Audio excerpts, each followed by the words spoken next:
And time पे बता रहे हैं कि वो ऑक्सीजन खत्म हो रहा है, ऐसे कैसे कर सकते हैं ये लोग।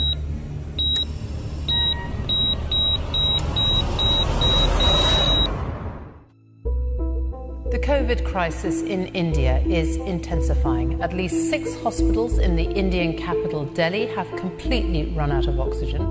देश में कोरोना से बहुत बुरा हाल, रिकॉर्ड मामले सामने आ रहे हैं। अस्पतालों में बेड्स की कमी है, खून की कमी है और आज कुछ जगहों से वैक्सीन खत्म होने की भी खबरें मिल रही हैं। ये हालात हैं हमारे पड़ोसी मुल्क भारत के। बेबस लोग मुसलसल मौत की आगोश में जा रहे हैं। वो अपने प्यारों को हर लम्हा खो रहे हैं। सर एक बार चेक कर लो।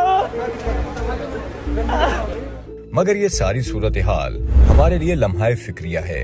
अगर हमने भी भारत की तरह इस कातिल वबा को संजीदा ना लिया तो खुदा न खास्ता इस सूरत हाल से हम भी दो चार हो सकते हैं।